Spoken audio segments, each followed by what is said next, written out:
Is it a bird? Is it a plane? Is it the brink of ecological breakdown?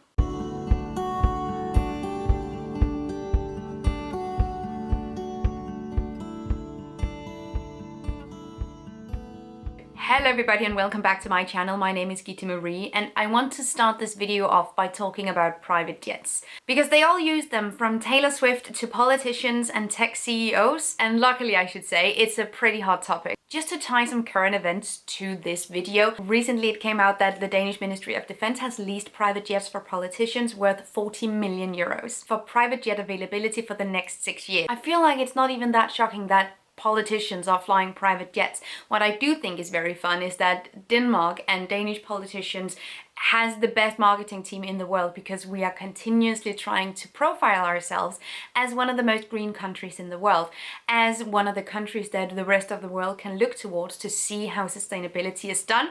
Yet stuff like this happens in a climate crisis. Are we sustainable as a country, or do we just have one of the best marketing teams in the world?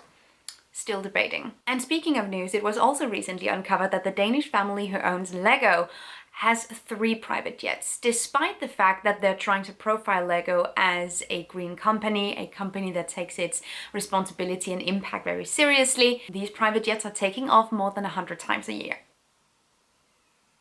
Now, private jets are brought up in conversation when it comes to sustainability, and it usually goes either one or two ways. Either we talk about private jets because they have such a massive impact. They are so massively polluting, and in the middle of a climate crisis, we have climate refugees, we have people battling extreme weather conditions that's worsened by man-made climate change. I don't think individuals should get to pollute so vast amounts more than the average consumer. Some might say that if you have the money, it's your own personal freedom to fly private if you can afford to, if you want. But I feel like freedom that only exists as a direct result of other people's suffering. If your freedom actively harms other people, that's not really freedom. That's exploitation. Okay, all private jets are used as a scapegoat. So when we talk about consumer habits, consumer actions, it usually goes something like, well, as long as billionaires are flying private jets, I don't want to change my habits. But the thing is, these two fragments of reality can exist at the same time. They are still incredibly valid. Private jets, globally speaking, is a massive problem because they pollute so much more than any other type of transportation. But consumer actions, the things that we do every single day, even when we don't have a private jet to catch, those two things both matter. And preferably normal people, consumers, should change their habits as well as the richest people in the world should take action. These two things should preferably take place at the same time. Yesterday. With that being said, let's break it down.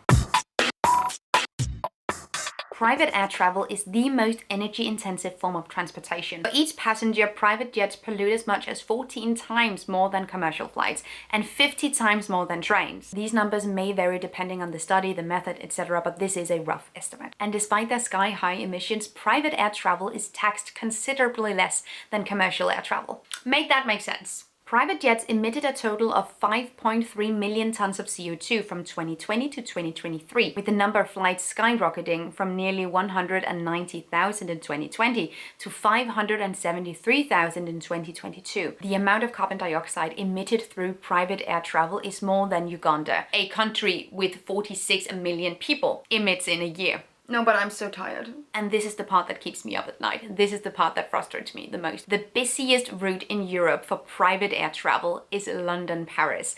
And the reason why this frustrates me the most is because there is a train connection that takes under 2 hours between Paris and London. Why? The French government, among others, has actually already been pushing for more legislation and political initiative when it comes to how we tax private jets, short flights, and very cheap flights, because it's especially those very frequent short-haul flights that emits the most CO2. Cutting emissions from especially short-haul flights, but from the aviation industry in general, is a key component when tackling climate change. The aviation industry accounts for roughly 2.5% of our global CO2 emissions. And I feel like fairly taxing the aviation industry, and especially those very cheap flights, short-haul flights, is a pretty good way to go, along with making train travel cheaper and more accessible, perhaps giving the train industry, the tax cut, as it is the transportation method with the lowest carbon footprint. It makes complete sense that a lot of consumers are choosing the cheapest form of transportation, and often even with short distances that ends up being flights. Consumers are often nudged to choose flying even though it has the highest carbon footprint, because the tickets are cheaper than trains, buses, etc. I recently had to go to Copenhagen, and luckily I was able to find a pretty cheap ticket on a bus, but taking the train would have cost me twice as much as flying. So if we want to bank down on sustainability, that's not the way to do it. As such, this is a bigger issue than consumers simply choosing between A and B, because one is simply cheaper and more accessible than the other. It's a legislative problem, and it's also something that's definitely impacted by some very efficient lobbyists. Now, this video is not only going to be about the aviation industry, nor about private jets and billionaires, although sitting and complaining about billionaires and what they're doing is one of my favorite pastimes.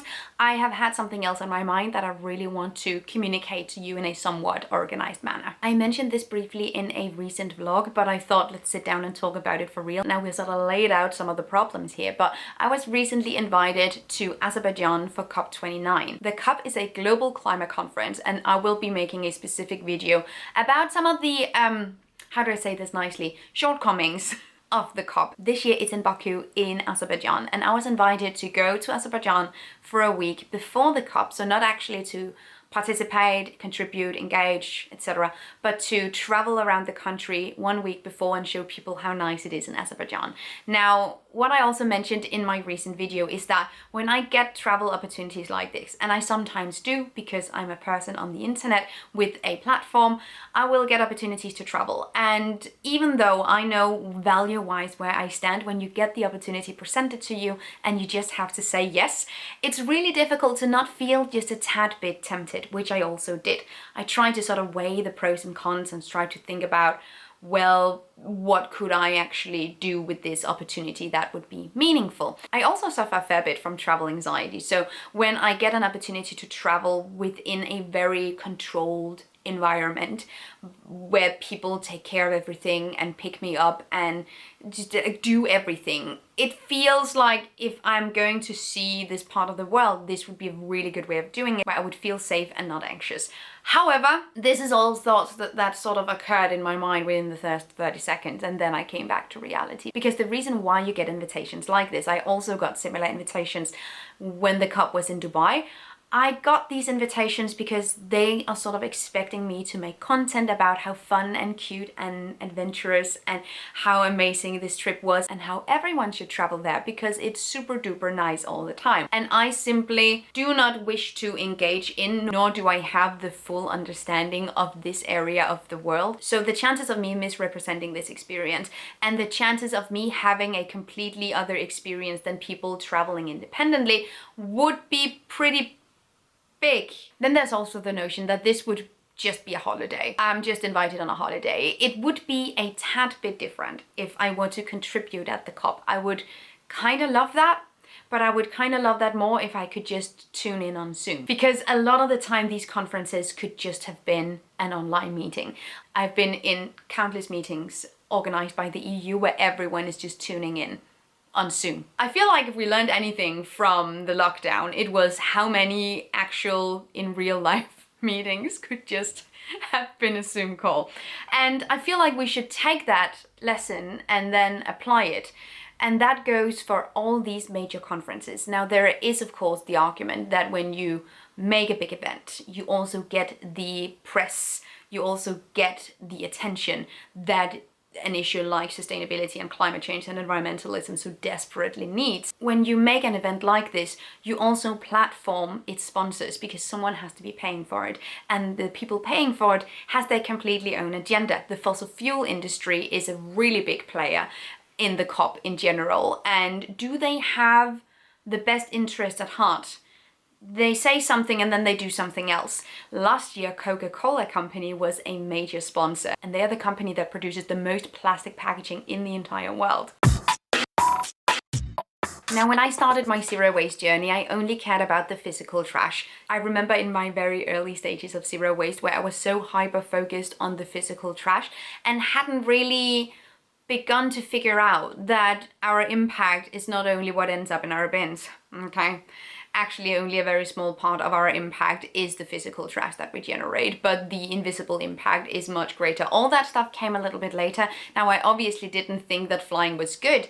I just didn't think that that was something that I needed to care about. I think is a correct representation of how I was feeling. So in the very early stages, I was going on holiday and I got my plane ticket on my phone and I said no to snacks on the plane. And that meant that that vacation was zero waste. That was zero waste plane travel. That was zero waste holiday at its peak. Perfect. Then I started to really look into the invisible impact that we are surrounded with. The invisible impact of the clothes that I bought, the meat that I ate, and the planes that I took. All that stuff. Now, the invisible impact is obviously impossible to avoid. We all have impact, but there are so many things where we can tweak, where we can change, where we can just slightly alter and adapt to make that impact just a tiny bit less. And it's important that everyone participates in that. We should probably have started a while ago. That's neither here nor there. So when I started to look into how polluting plane travel, for instance, actually was, I vowed to never fly again. And then some time went by and I did. And I felt terrible. I was so ashamed. I felt so guilty. I was beating myself up because I couldn't be a proper environmentalist while participating in this type of behavior. And that leads me to where I am now, which is sort of in the middle. I refuse to beat myself up over basically anything. I know for a fact that what I'm trying to do is the best I can with the resources, with the knowledge, with the information, and with the time that I have available. I know for a fact that I'm trying my very best. And if that doesn't always look the same, if that means I'm not always succeeding, that's a part of it. There's no such thing as a perfect environmentalist. I refuse to feel guilty in this very unproductive way, where you're just beating yourself up over something. I like to take that guilt and that shame and to use it effectively. Also, if I can avoid it, that would be the most ideal. But I try to not let those feelings just live their own life. I want to live a balanced lifestyle, where I know that what I'm doing now is something that I will be able to do for the rest of my life. That means changing my perspective on how and when and why I fly. Which means, yeah, I have taken a flight within the last few years. Sue me.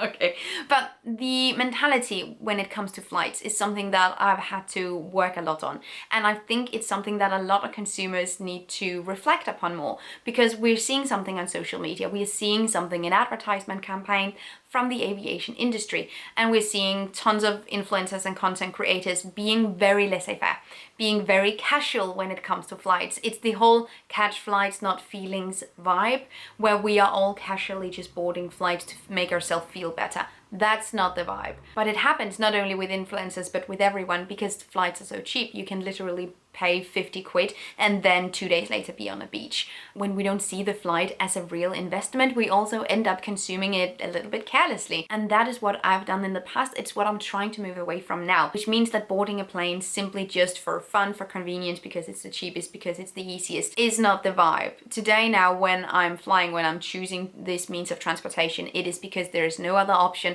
and it's because it is in one way or another necessary. How I decide when I board a plane is very different from a few years ago. That is the balance that works the best for me. It also means that events like COP29 in Azerbaijan and going around seeing the country, that is off the list. I think just as it's kind of unhealthy to put something on a pedestal and say you can do no wrong, I also think it can be a little bit detrimental to think of something like, I will never do X, Y, and Z ever again. Or this is just always the worst thing that can ever happen. This is always the worst thing that I will ever do. As an environmentalist, I feel like that's setting yourself up to fail. I will also never say I am never buying fast fashion again, or I will never eat an animal product again, because I don't know what will happen in the future. I don't know what kind of situation I'll find myself in. I will not deliberately seek out those experiences, but saying that this is something I will never do again will just mean that you will feel so defeated in your entire life's premise if you end up in a situation where that will be the case. And I don't want to have that for myself, because I want to do this for the rest of my life, preferably. That would be amazing. So in order to do that, putting things on pedestals as well as putting things on,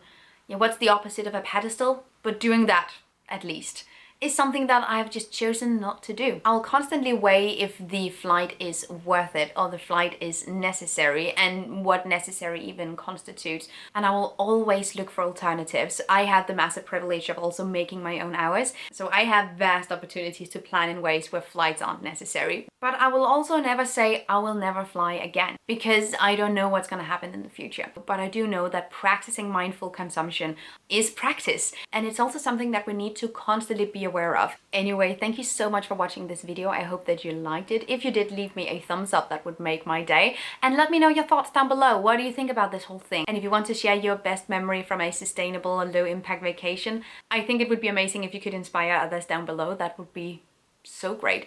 Thank you so much for watching. Have an amazing day, and I will see you guys next time. Take really good care of yourselves. Until then, bye. Thank you so much for watching this video, and also a special thank you to my Patreon supporters. You guys help me create green, zero waste content, and I love you guys. You can find the links to my social media accounts down below and the link to my Patreon on this screen. Bye!